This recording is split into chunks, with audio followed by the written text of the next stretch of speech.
Hello, and thank you for listening to The Accidental Herbalist, where I ask my guests to share their personal experiences with illness or accidents that led them to be a herbalist or which has informed their practice. Enjoy.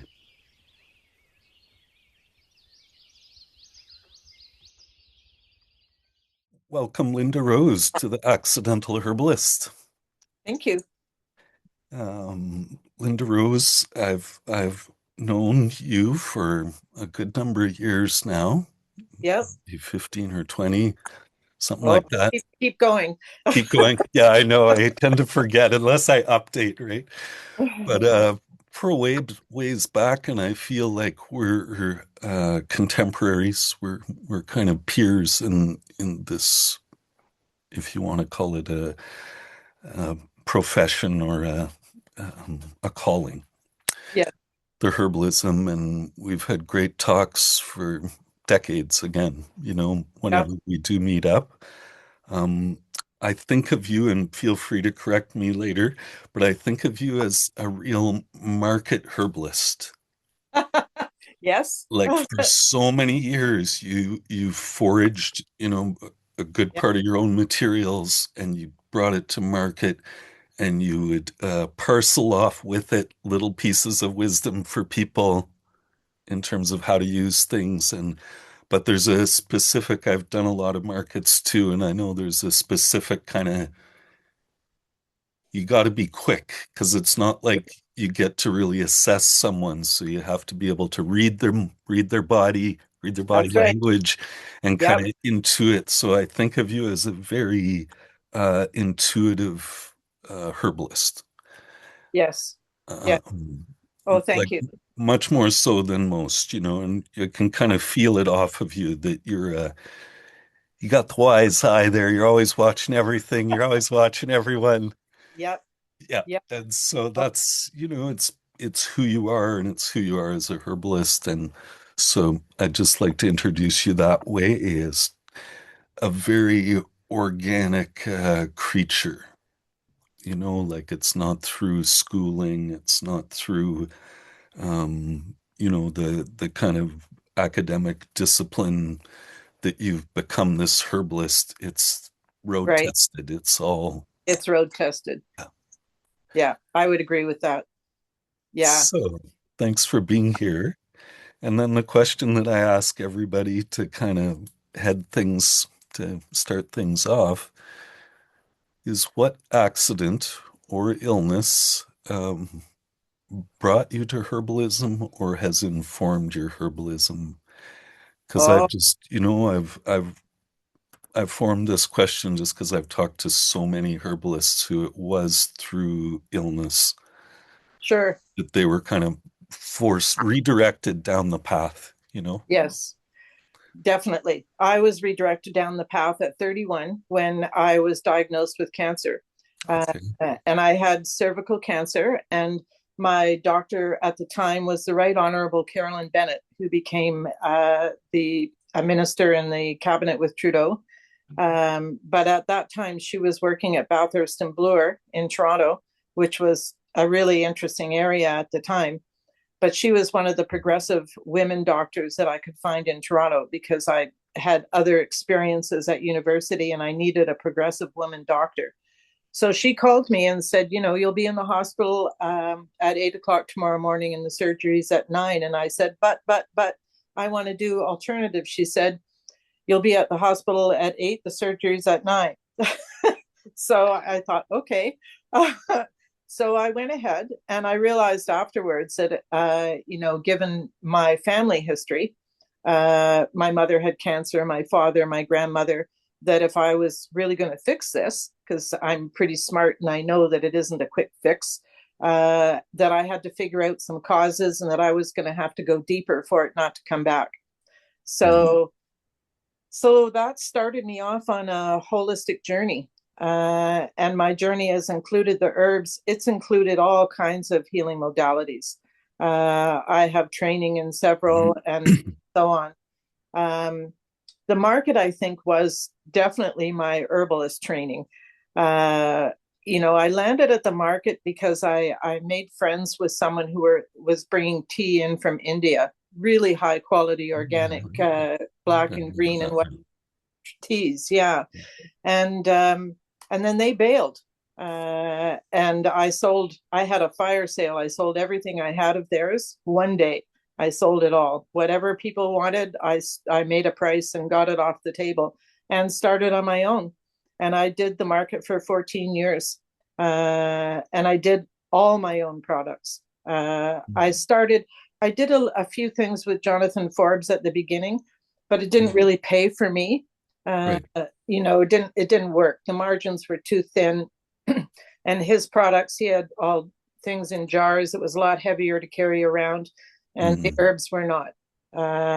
So I developed my own line of bottled things. I did tinctures and flower remedies and all kinds of things like that. Everything totally illegal, but I knew all the rules. I researched. I knew exactly what rules I was breaking, and I was prepared to pull things off the table at a moment's notice if I Mm-hmm. thought there was a problem.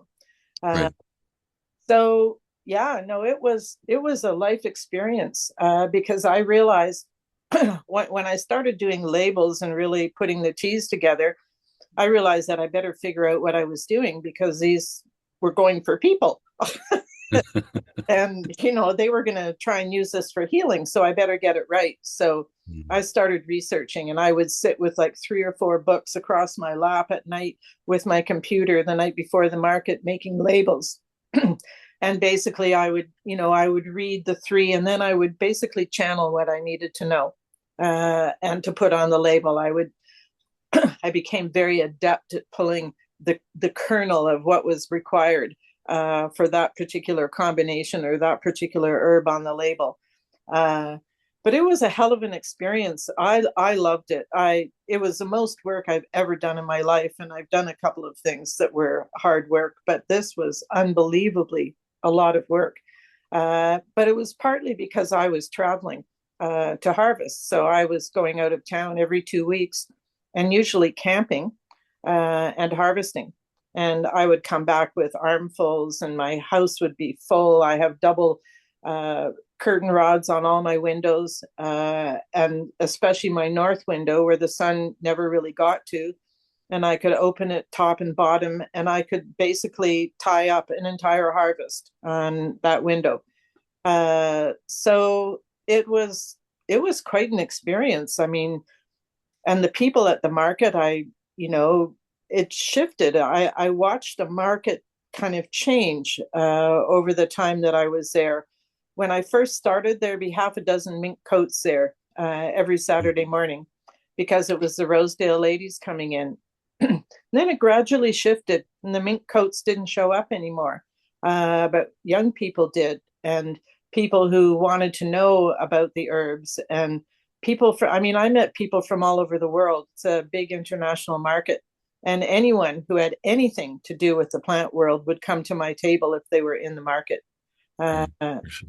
and that was learning too. Like, oh, you've got chaga on the table. Well, where do you get your chaga? Or oh, St. John's wort. I know that plant. Like I said, oh yeah, and how do you use it?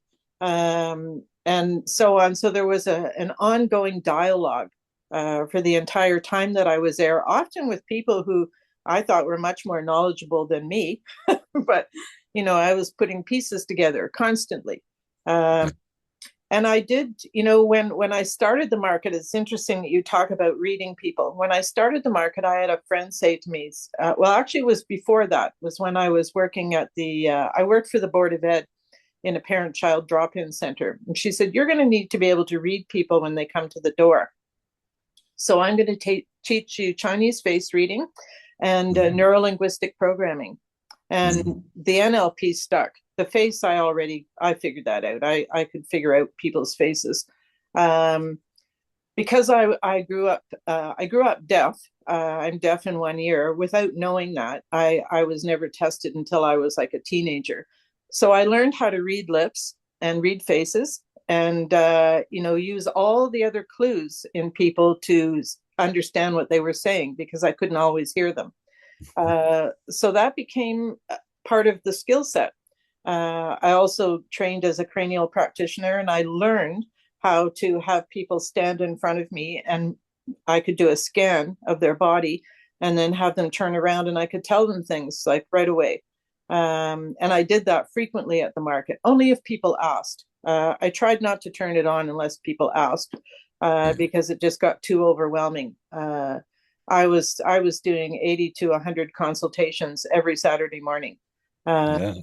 and I know that because I had little cups of tea. I was doing samples, Right. which is how I taught people about the teas, because it's, well, here, try this. Um, so I had 100 cups. So most of them would be gone by the end of the day.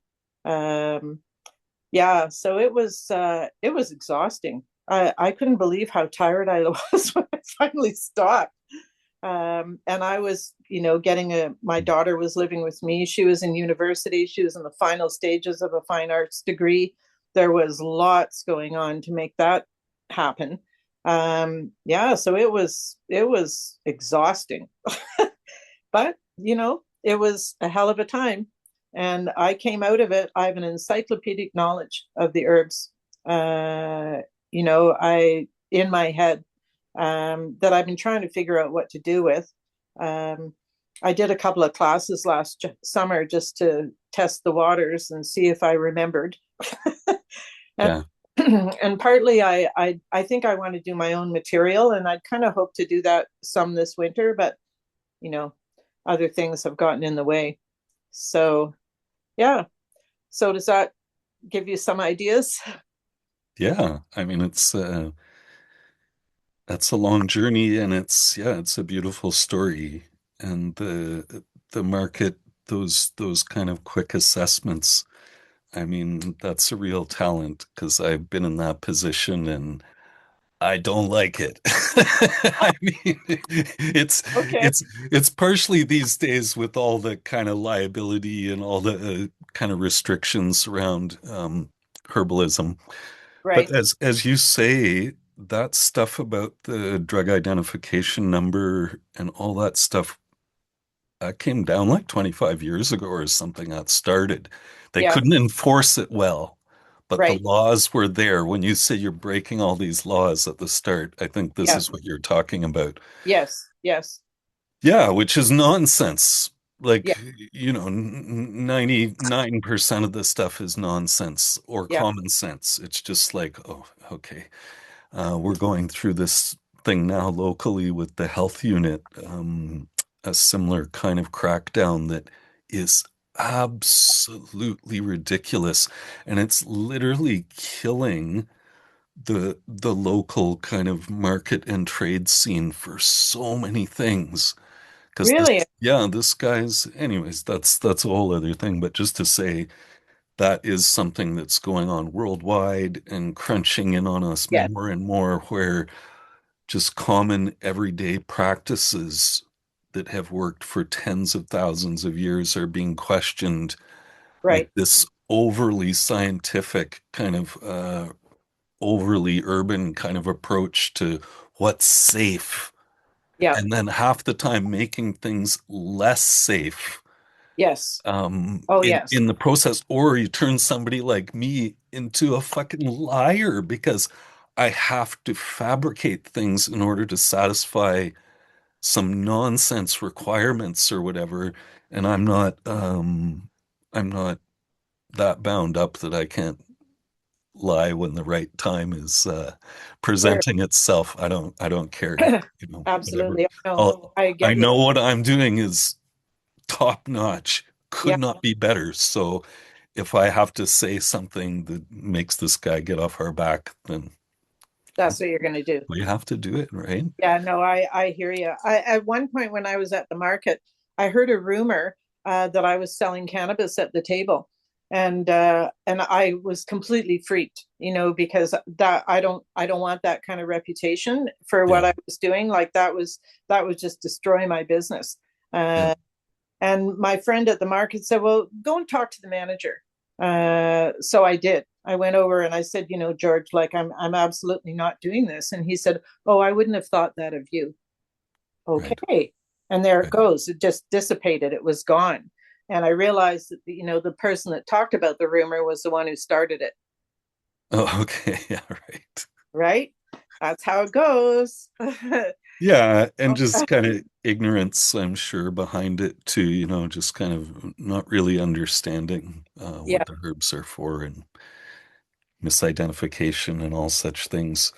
Yes. Um, One thing I wanted to ask you about was the North American flower remedy kind of Yeah. company that you and Diana Macaulay started many years ago, 20 years ago or something. And at the time, I'd have to say, like, I learned about Bach flower remedies and different things. And man, you guys were ahead of the curve. Like Yeah. now people have created the North American Bach remedies and done all, but back then I don't think it had happened yet.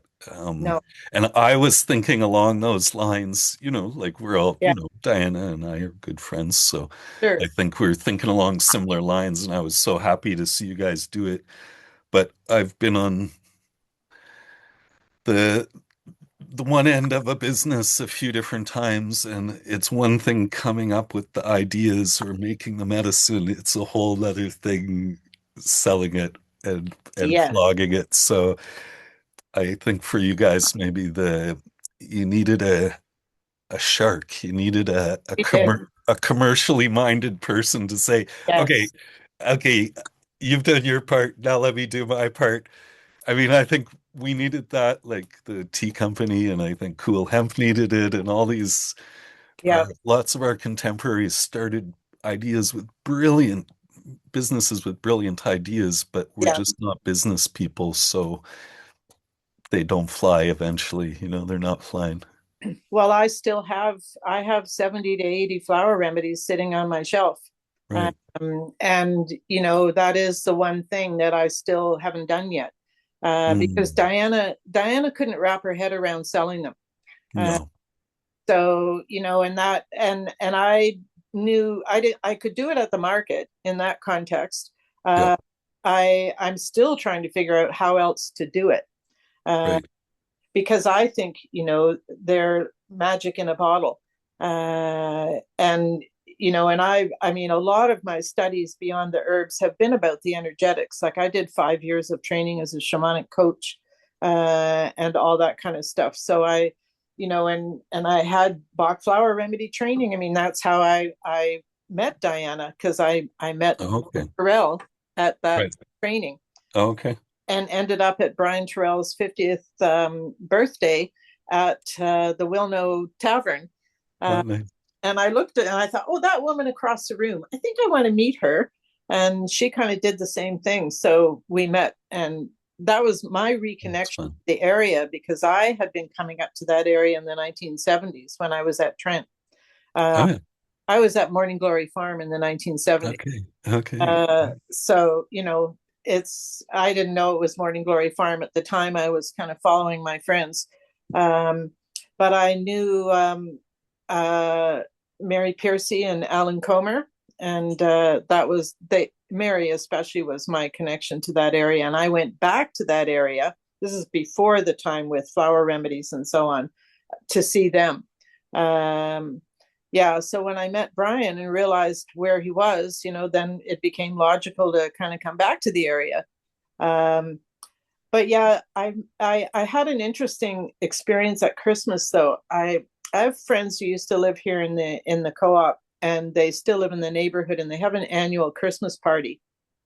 And they're, downtown corporate lawyers and so on, although the woman is a very progressive lawyer. She's been very involved in changing things for young people in the law, and that's been her specialty. Anyway, they have a Christmas party, and they always have an interesting mix of folks. And I didn't go last year, but this year I thought, well, I should go along, and I should be social sometimes. So I met this woman, and her name I found out later was Linda. And she started talking to me. She's an artist. And I said, well, what do you do as an artist? Well, I draw portals. I looked at her, I said, what? you draw portals and you're talking to me about portals and that's your opening line. So okay, I think we need to get to know each other. But she said, "Well, I have a friend who does the flower remedies." And I said that line about magic in the bottle and she said that's what she says. So I actually connected with her last week to say, "Hey, we need to talk more." And she's going away for a time. But I am going to try and search that person out because she lives in Toronto and I need somebody to work with to get these things marketed, I think. That's what would be helpful for me is to always have somebody to bounce off of. Uh, Yeah. I have my set of remedies is called Remedies for Our Times. And I think it's very apropos that they come now. And I've been trying to work with one friend who's quite unwell and talk with her about the flower remedies because I can see it's her emotional mindset that is really the problem. It's not the physical. Uh, and no matter what, I'm sending her affirmations every couple of days and I'm doing whatever I can just to sort of try and shift her perspective. But I know that the remedies would help. Mm. But she hasn't taken me up on that yet, and I can't. I have to wait until she asks. Uh, Yeah. and that's kind of a rule I learned in all of this is you have to wait. If people want to make change, they'll ask you. And if they don't want to make change or if they're not really interested, there's absolutely nothing you can say. So that once I decided that things got a lot easier for me because I'm very sensitive and I was doing a lot of energetic work. I was doing hands-on healing and a lot of teaching and as well as the market. There was a lot going on and I had to back it up some to protect myself.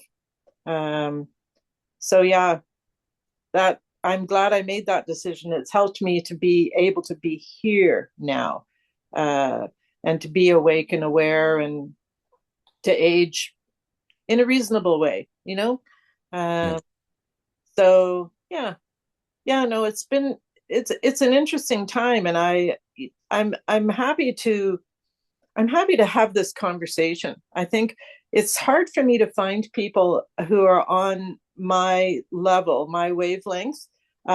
Certainly people of my age. I don't meet too many of those. Uh, Yeah. I agree. yeah. So yeah, anyway, it's okay. I don't mind. I like my company. I want to ask you something, because I know this always comes up in the school and when people are thinking about coming to our school.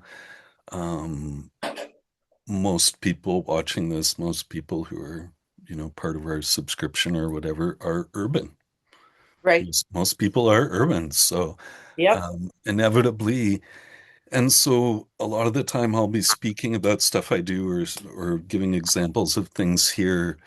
And I think it's easy for urban people to kind of go, oh, that's all too much. Like, I live in the city and I I can't get into any of that gardening or herbal stuff because I have no place to do it.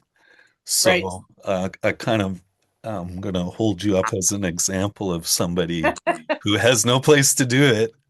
Yeah, Not but I do it not anyway. you don't have a backyard or anything, like not really. But I have a courtyard and I have a You have a front courtyard. garden.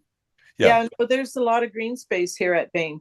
But Uh, just to say, yeah, you are one of those folks, and I think it, it needs addressing that the earth and that nature and the healing force of that is the same for all of us, whether you're into it or not.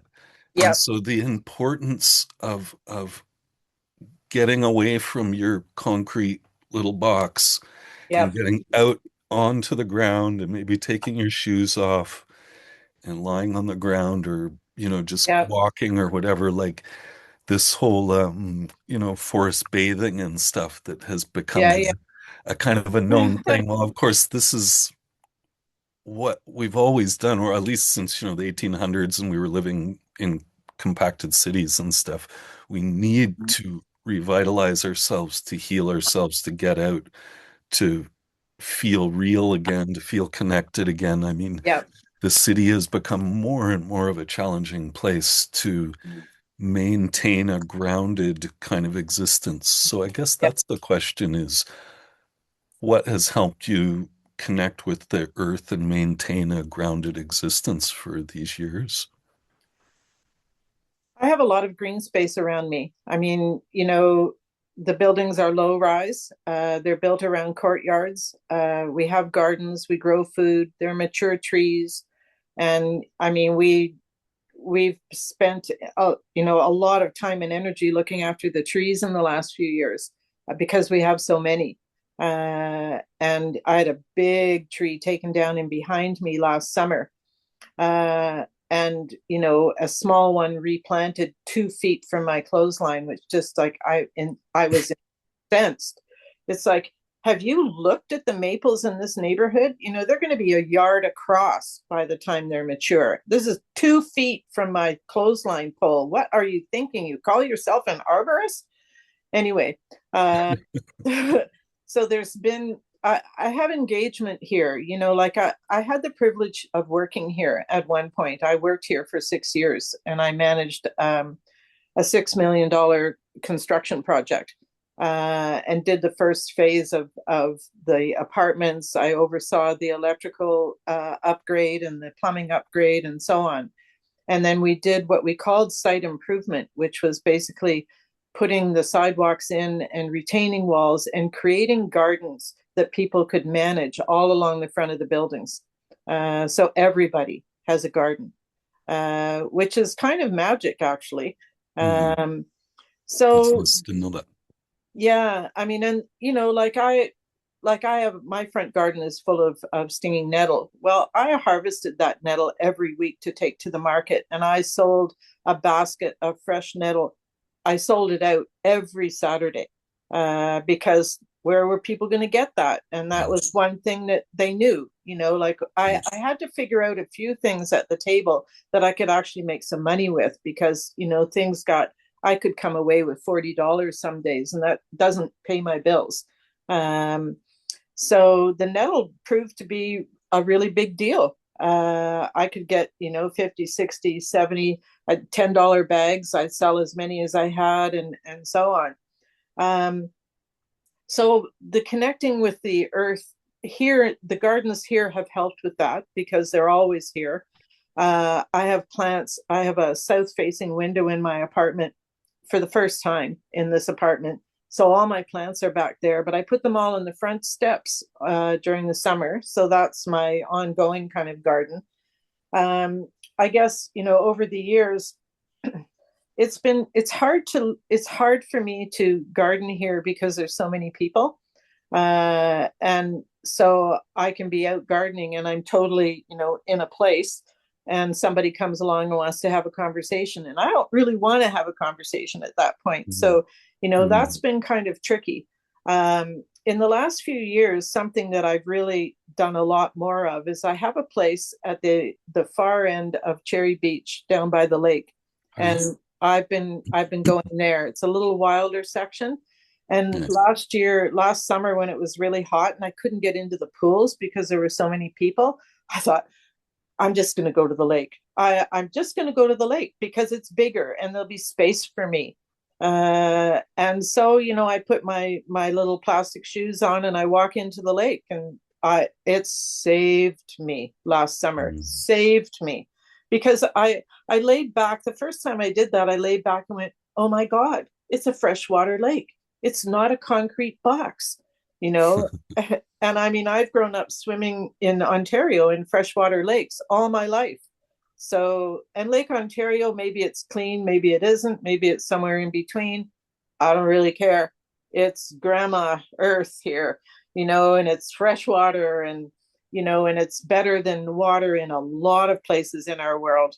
So that's really helped. And I've drummed there, my friend Sophie, my dancer friend, we've gone to the beach many times to drum on a solstice or an mm. equinox and things like that.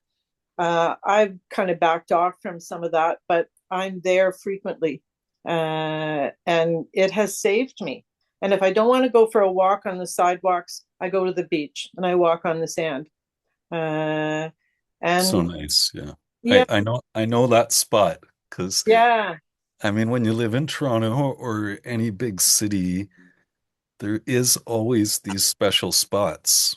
Like yes, there's along the railway, there's the Don Valley, yep, and then over on the other side of the city, uh, uh, is it the Humber? What's that river that yeah, goes the up? Humber. Yeah, Yeah. the Humber has very special places. So like there is places, but you do have to seek them out and you kind of get a nose for them, eh? Like Yeah, I yeah, feel like I yeah. can be in any city anywhere and I'll find You'll find that place. that Yeah. spot, you know, you can Yep. just kind of smell it out. That's true. I had that experience in Montreal. I went to Montreal with my ex for a family funeral when we were no longer partners, but he needed somebody to get him to this funeral. And I went down to the lobby the first morning, and I said to the man at the desk, I said, "Okay, this green space here, where's that?" And he said, "Well, that's down there." And I said, "Okay, and what's that? Because that looks like it's just up the road here." He said, "Oh, that's the foot of Mount Royal." Yeah. Right. Okay. And so I went to this place and I sat on a retaining wall and I talked to every plant in all around me, everything. I said, Mm, "Hello, good mm, morning, how are you?" Whatever, and sat there for a while. And then I went for a walk around that area, and this was a very difficult moment for me because I really didn't want to be there with my ex, and and the family's pretty crazy. And so I kind of, part of my sitting there was, well, what am I going to, how am I going to handle this? um so when I came back down the hill, there was a plant screaming at me over at the edge of the trees. And I thought, okay, I guess I better go see who's talking, because clearly there's somebody speaking loudly. And it was mullein. And mm, of course, mullein as a flower remedy is standing in your own truth. So, mm. okay, well, there's the answer. So I went back to the hotel and it was okay. Like, the visit was okay. Uh, Nice. because I'd kind of refocus. So yes, I agree with you. You can find a space when you're in another place. Uh, Mm. yeah, That's and it can be really helpful.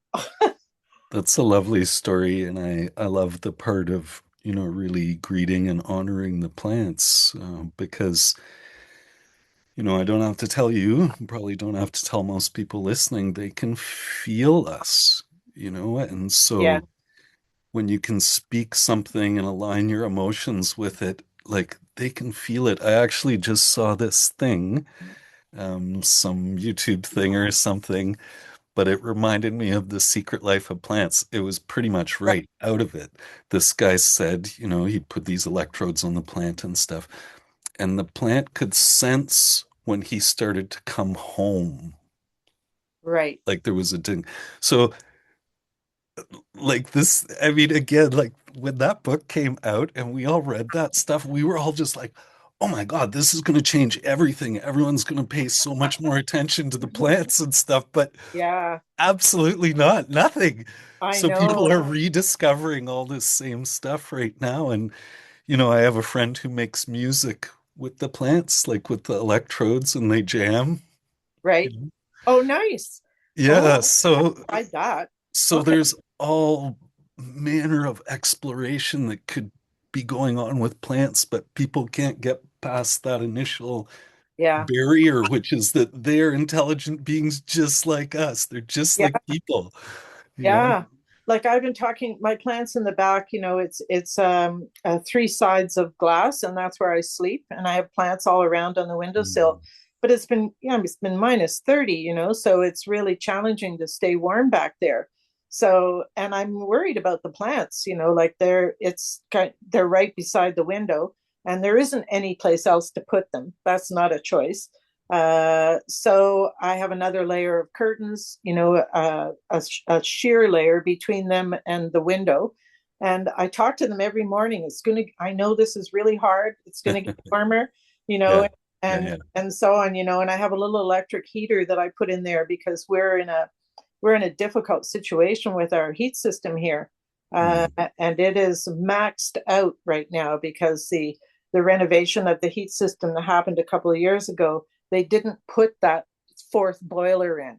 Uh, Oh, and the boilers are all smaller now. We used to have two massive boilers the size of my living room, and you were suffering for heat, and that hasn't been the case. Like it was cold yesterday morning in my home when I got up because I'm at the end of the line and I'm right, also at the end of the building. So right, right. very, and I have like, I don't know, 15 windows or something, so uh, it's been really challenging here. So I've been talking to the plants every day. It's Mm, like, okay, I'm doing my best here. This is what's, I'm going to keep the heater on. Don't worry. We're all going to be fine. We're going to get through this. So everybody's happy. They're all fine.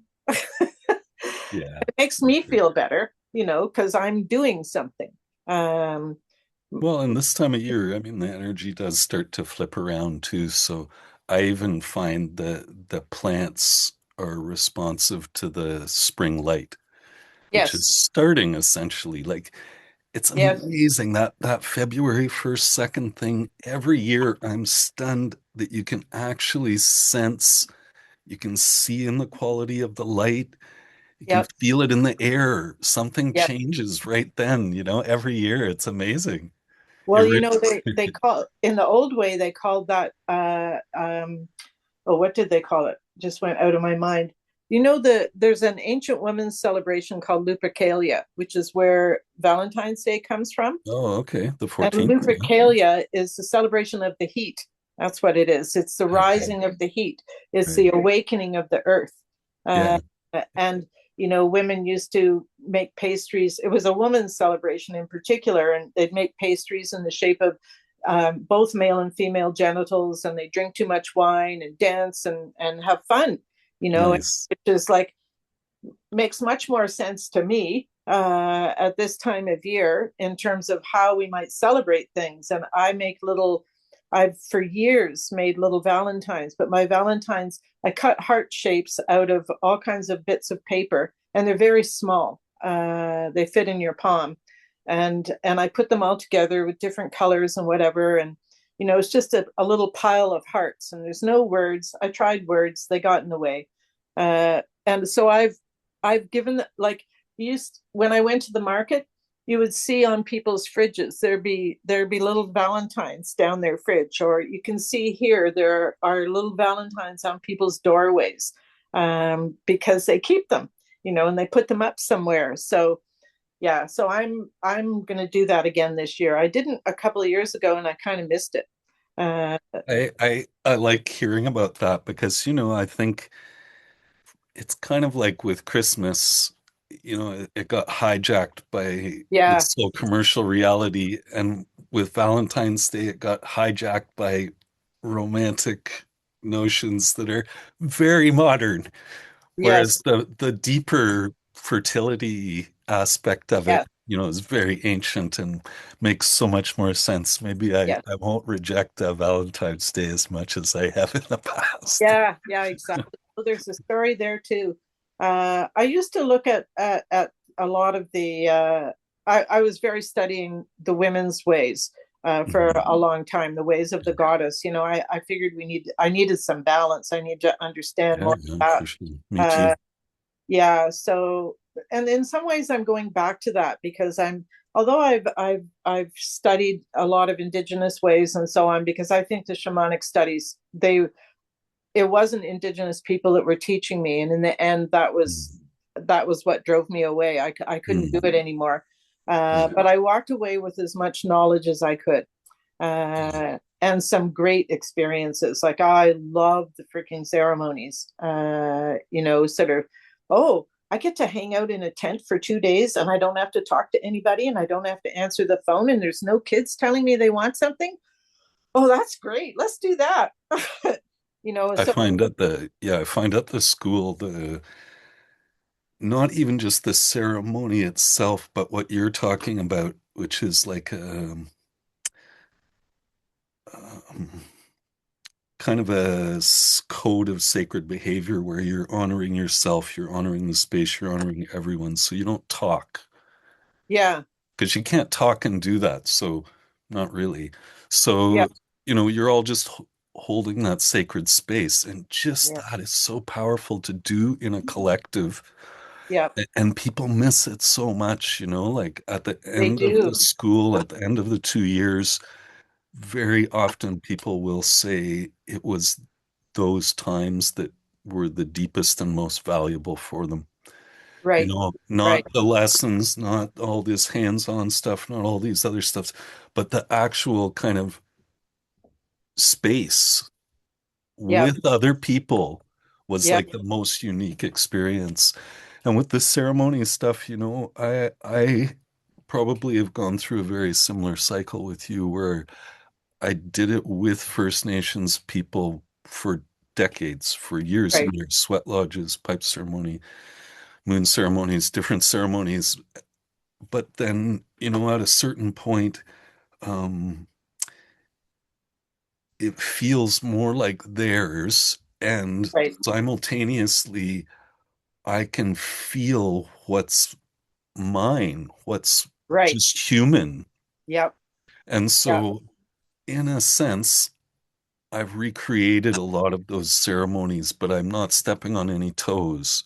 I don't do a sweat lodge because I was told by a pourer once that I shouldn't be doing that. So I was like, okay, I don't have to do that. I have lots of different ways to bring people in. Right. And so I think the importance for me and with the school and I'm blabbing on here about myself, but just That's okay. to have intermediaries because we can't get all our sacred material from other cultures. Yes. We have to dig deep and Yeah. remember our own sacred selves, and our own sacred culture, which ultimately they all were for hundreds of thousands of years. It's just that very, very thin veneer of the last couple thousand years on kind of a certain aspect of Western culture that has dominated the globe. And so Yeah. we think that's all there is. Yeah.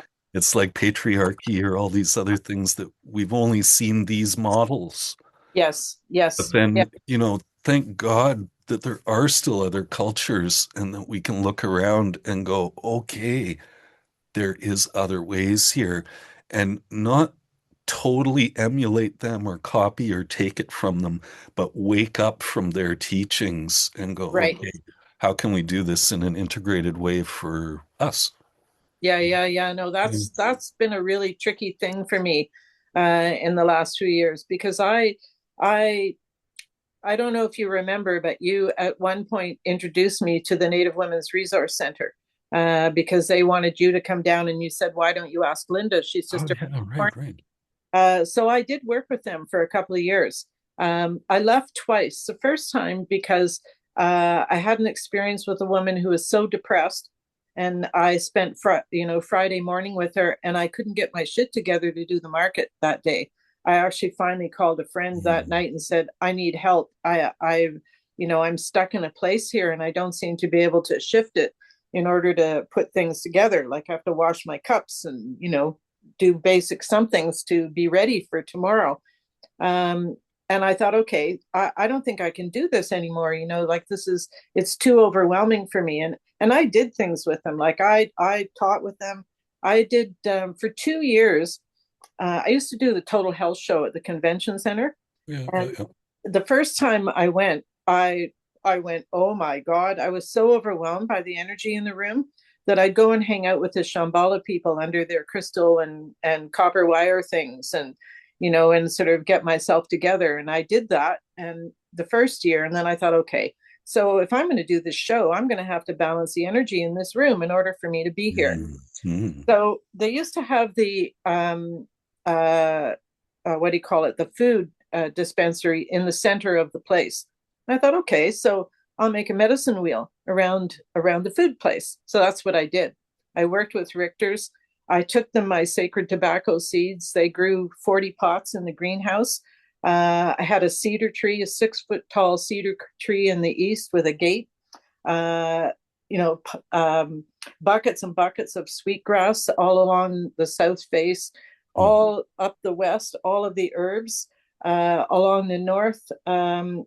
like all the sages and so on in the West, and all of the anything. Like I did an overlay of medicine wheel. I did the basic one, north, south, east, and west, but I interspersed, because Richter's had such an incredible availability of plants from all over the world. I stuck them in wherever that tradition was represented on the wheel.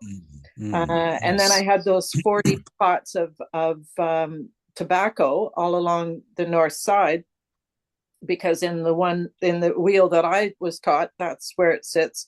And then all of the tables in the center, which were also round, all had a pot of lavender, which in my teachings, lavender sits in the center and brings beauty. So it completely shifted the room, Mm. like, holy shit, that worked. And then the second year, I did a drum circle to open it, including like a dozen of the women from the Native Women's Resource Center with their drums. So I brought them. There were 35 drummers, including Nice. them, and we did one. I had a leader. I hired somebody to say, okay, we better coordinate this some. So he led us, and then the second one, we said to the Indigenous women, and so, well, you lead the second one. So they led the second one, and we all followed them. Uh, and it was really freaking powerful, I bet. So and beautiful. definitely changed things in that space. Certainly for me, I couldn't. The people who were running the show never really got it. So I kind of backed away in the third year. I thought, I can't do this for free anymore. I did it for 2 years for free. The Mm. greenhouse did it for 2 years for free. We're done Mm. for free. Right. um, but it's kind of one of those experiments that I really wanted to. So will this really work? So it did. It was quite. So those kind of things, are, I figure, what the teachings are for. It's for me Mm. to understand enough that I can do something for somebody else. Like I can translate. Um, I mean, I did a lot of teaching in, partly out of the Native Women's Resource Center. I did teach quite a bit in the Indigenous community, but I had another experience that came out of the market that also led me to doing that. And Diana got involved in this later on. So one day I'm standing at the market table, and I see this older woman and a younger man come in at the far door. And they walk right down the aisle, and the young man is holding an armful of feathers. And the older woman takes one of the feathers out of the armful and passes it to me across the table. And then they turn around and walk away. And I'm standing there with the feather, and it's a turkey feather. Mm. Uh, and I'm standing there with the feather, and the other vendors are looking at me going, what? What? I don't know. What do I know? Here I am. This was fairly early on, and I was still figuring out some of this. So, anyway, I worked with that woman.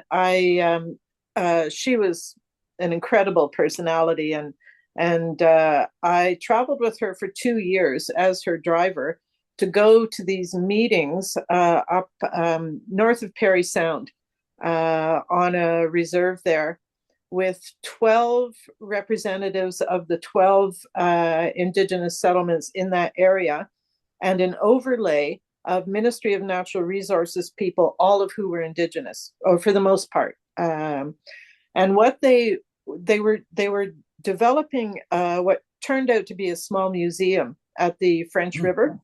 Oh yeah. And the French River, how they've had like information posts and so on in some of these places. Well, there they made a small museum Mm. there. And so I, for 2 years, met with all these people. And so I developed this whole list of contacts of Indigenous people. And I would go to the reserve and teach people about the plants and so on, because what they wanted to know is, how do we earn money from the forest without cutting it down? Well, Right. I was doing that. So, I Yeah. was a really good model to show them how to do it. And so I did a lot of traveling. Diana came with me to Eagle Village First Nations one time, and somewhere else along there too, just across from the headwaters of the Ottawa River. The reserve was just in Quebec, just inside Quebec. So that was also going on while I was doing the market, and at that time, I mean, I would teach people. I would use some of the teachings out of the shamanic teachings to teach people when I was there. I would teach about the plants, and then I'd say, "Well, I'm kind of bored with that. You want to try something else?" And then we would do something else, and they loved it. I mean, it was because some of the reserves they would bring a lot of people in to teach them. Like they were very much Yeah. interested in Yeah. learning. Yeah. So that was a moment when I, as a white woman, could do that. And Yeah. that moment has passed. Like I would not be Mm. able, I realized that if I was an Indigenous person, I wouldn't have been able to pull off what I did at the market. And at the same time, I couldn't pull it off now as a white woman unless I came in with someone else. And that's okay. I appreciate that that's part of, how things go and that Yeah. the Indigenous people are stepping up and they're reclaiming their knowledge and so on. But, Yeah. it's like you say, I have to think, so where does that leave me? Like, okay, so I'm a Celt, and I'm a Viking. My heritage goes back. One of the beings that came when I needed support was a Viking shaman woman, and Mm. she's something. So, but she is one of my supporters. She's, on my side and has helped me in a number of different ways to deal with some childhood issues and all of that. But I've kind of shifted back a little bit. I've started to look again. Okay, so I used to know this. I used to know things about the Druids. So, you know, Mhm. let's look again. And then of course I realized it's all the same, Mhm. you know. Yeah. Earth-based spirit traditions are earth-based spiritual traditions. Mhm. And what I would have done in ceremony with the Druids is what I would do in ceremony with the indigenous people of North America. Um, and so I'm kind of in that kind of mushiness right now, sort of figuring that out. Um, because I still have this knowledge base that I want to pass on. Um, and I know that this is the time, every astrology reading, every reading is sort of saying, if you've got things to do, step up Yep. The because now time is for the sure. moment. So, that's kind of what I've been doing this winter is trying to figure that out. So what does step up mean now? And I mean, I did a lot of teaching. I did a lot of things. I did lead sweat lodges on the land Mhm. because the people that I was dealing with, there was nobody going to do it for them. Yeah, Uh, well, that's the thing in general here, I think, is that it would be great if it was all just First Nations people carrying these teachings and these practices. But the yeah, reality is there's very few that are willing to work with us, that's right. And Yeah, so and this whole thing, like we're constantly looking for the pure First Nations or whatever kind of version of things, but that is just not a reality. no, it isn't. No, like in their ceremony, in the deepest parts of their ceremony, Christianity is folded in. Right. Like it's such a mixed bag from the start. And I'm not Yes, talking genetically, I'm talking culturally. And sure. then, and it goes the other way. Like I've just read this incredible book in the last couple years um about a new history of everything, and it talks about how the Renaissance was started by First Nations thinkers in the Right. 1600s that were Yeah. brought over to Yeah. Europe. And Yeah. so it's all such a mishmash in terms of there is no purity anymore. Right. And I understand First Nations people wanting to reclaim that thing, but fuck, it's gone. Like Yeah.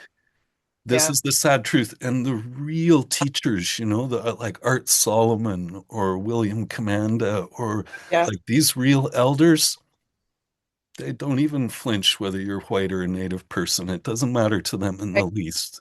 Yes. Yes. I understand that. Yeah, no, I found that I did some ceremonies with Vern Harper. Vern Harper and his partner, well, early on, his partner, Pauline Shirt Harper, they lived here. And Pauline brought me in. I had adventures with Pauline.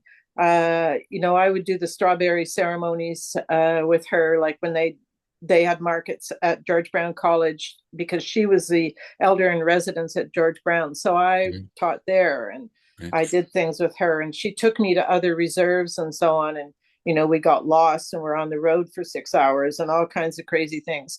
We were 3 hours late and people waited. I had never in my life had anybody wait for me like that. I was so honored. I was blown away. And I was exhausted, but we went, we did a walk. um, yeah, no, it's, you Mm, know, I have a really good and close friend, a young woman, Sophie. The first summer of the lockdown, uh, Sophie and I lived on the land in tents for 3 months. And we had about 40 people through because I looked around. I thought, well, I don't want to be in the city. So, it'd be safer if I was on the land. So let's do that.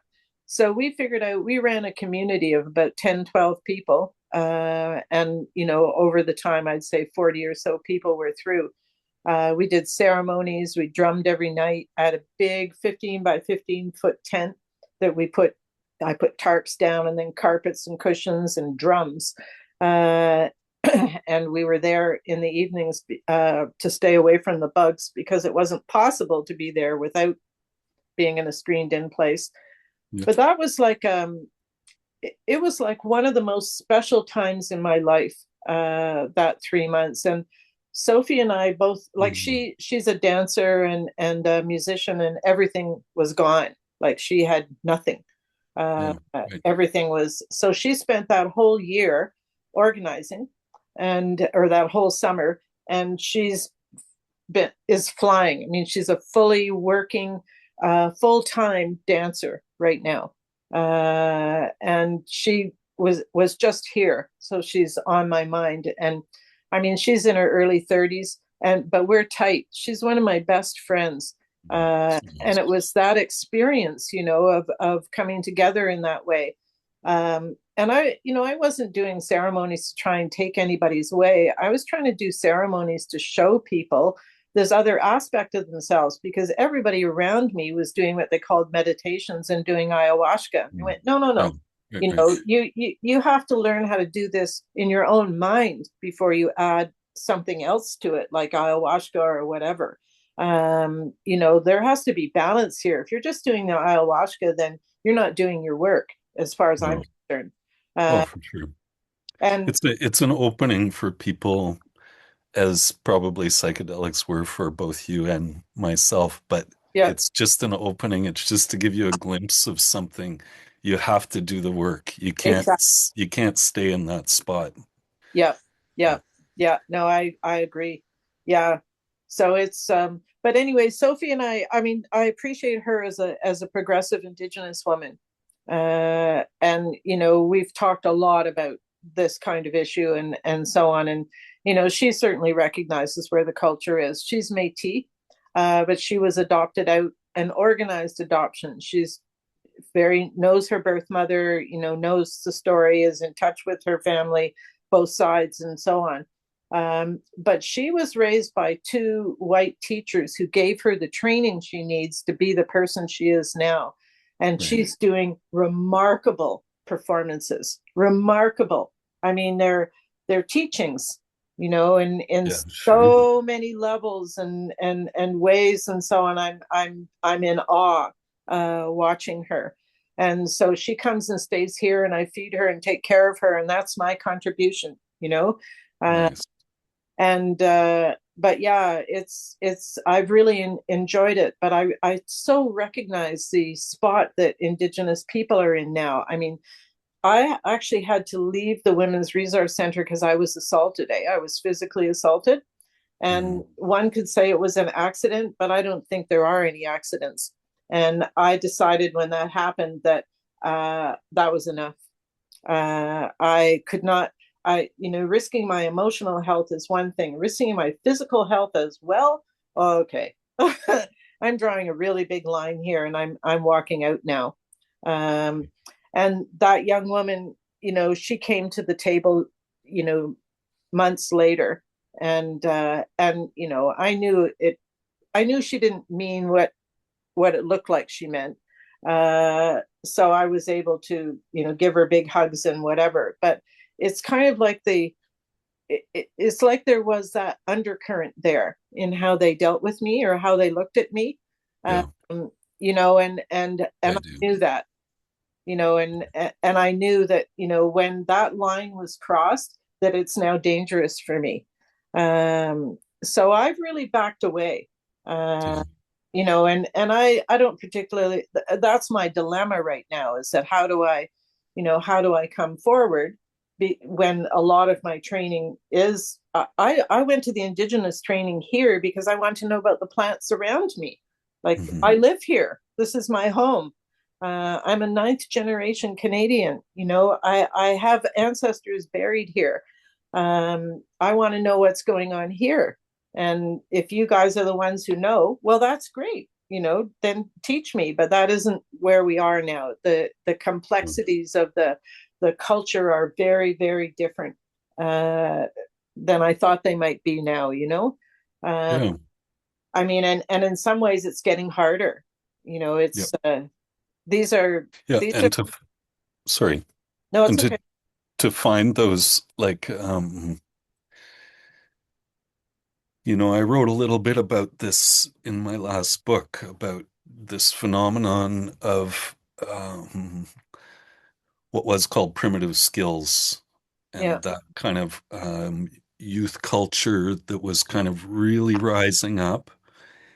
And I feel, that um, the kind of heavy-handed political correctness around you're not allowed to do anything that even looks like a First Nations thing, like tanning hides and stuff that aren't really First Nations things. They're just tanning hides. Everyone's done it. yeah, But things like that or herbs, yeah, um, um, it's not okay now to pursue that in that way.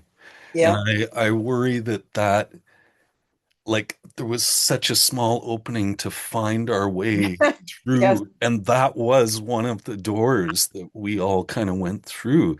As Eastern philosophy, Buddhism, yoga, all these things are also doors right, of other people's cultures right. that we have re-accessed, hopefully, our own spirituality and can stand on our own 2 feet with it. And now is the time because, like you say, you can't stand on that ground anymore.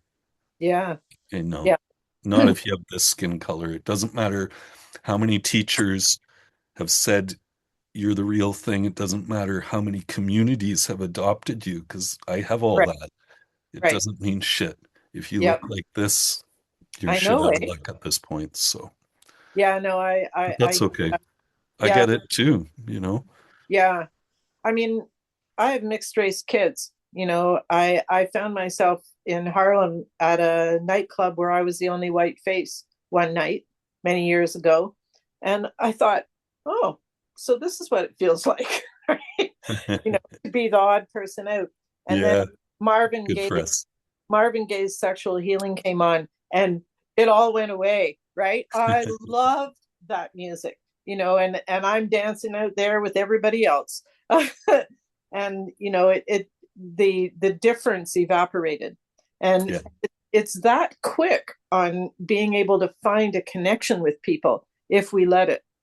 yeah, It's right there. yeah. I mean, I have a lot of Muslim men around me now, like my mechanic and stuff. We're best friends. He's one of the loveliest men I've met in a long time.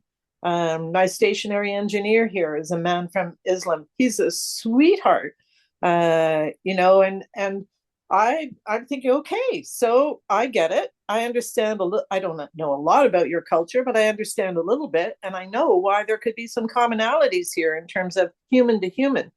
Uh, and I mean, I talk to everybody. I live in the most multicultural city in Mm. the world, Yeah, Toronto is pretty amazing. and I take advantage of it. I talk to everybody. I'm friends with people I buy coffee from, where I buy groceries. They all know my face because we talk. And, you know, like sometimes I hit a poignant moment, like as someone from another culture, and I know that the war has just erupted in their homeland, and Mm. they're standing behind the counter and they're in tears because Totally. Yeah. Yeah. they Yeah. don't know what's happening with their family, you know. In that too. So I talk to them about that because most people will shy away. um, but I figure, you know, if I'm going to be here with all these different people, then I'm going to learn from them, and I'm going to, you know, experience things with them, and so on, because we're in this together. And if Mm. we in Canada can figure this out even a little bit, the world will be a better place. I so appreciate that, and I guess that's what we're gonna end it on that last note. But in this time when there are so many people, shockingly to me, who I would have considered liberal, and I know that's a really confusing thing to say these days, but whatever, what that would have meant, who actually are very threatened by the influx of people from other cultures into Yeah. Toronto. And I'm so glad to hear, you looking at the cup half full instead of the cup half Oh, empty. You're like, oh God. Oh, the and it's what we food. have to do, right? Oh my Because good. And yeah. Oh, there's no turning absolutely. back. Like I just keep imagining, especially in Toronto, what it must be like to be a racist in Toronto. Like when I grew up in Toronto, like it was 90 something percent white people. There Right. was an Asian community, there was some black people, but generally speaking, you were walking downtown, you're on the subway, it's all white people. Yeah. Now, 40 years later or 50 years later, wow, you wouldn't even know Yeah. you were in the same city, right? That's right. Like Yeah. you will be the minority most of the time. Most Mo- places I go, I'm the minority for sure, which is yeah. amazing. And I'm all for it because man, I think we really made a mess of things. So any influx from another culture is probably going to set us ahead, you know. Yeah. Oh no, and it isn't how we get along together. You know, like that is what it's about. You know, Totally. we are on one rock here. Uh, you know, this planet Earth. There's only one. I mean, I support the Olympics, although it's a very strange whatever thing, because it's one of the international meetings of peace that we have, you know, Yeah. where Yeah. I mean, people have friends all over the world, in like whether if they're figure skaters, they all know each other, you know, and so on. I mean, this is modeling good behavior as far as It's I can true. see. It's the Uh, best of sport, really. it is, Yeah. you know, and I mean, the soccer people are coming. The World Soccer thing is coming to Toronto. That makes me very nervous. But I'm not sure about that. I just had an offer of winning tickets, and I thought, oh, I'm not sure if I want to be in the city. Because soccer people are fairly crazy, in my experience. But anyway, yeah, no, I've decided that, you know, I may be in this place, in this apartment for the next while. Like that, this may be it. I'm not moving to the land. I don't know if I'm moving out of town either. Because basically, you know, somebody else fixes things here and shovels the snow and whatever. And Yeah, you're in a good place. You're in a good place right now. yeah. Yeah. So, you know, and I have a beautiful apartment, and financially I can manage and whatever. So yeah, so I'm just kind of sitting for the moment, you know, and watching and making space for positive change. That's my Mm. job. I stay calm and I make space for positive change. Uh, Yeah, nice, nice. that's where I'm at, you know, and it's all I can do. And I think it's a contribution. So that's kind of what I do. That's great. Well, thank you very much, Linda. It was great Yeah. talking to you. Yeah. We'll have to do this again. Maybe sometime when we're not recording. We'll just talk. That sounds good. All right. Thanks so much, Steve. You too. Thank you for listening. For upcoming events and information on the Sacred Gardener School and courses, please check us out at sacredgardener.ca.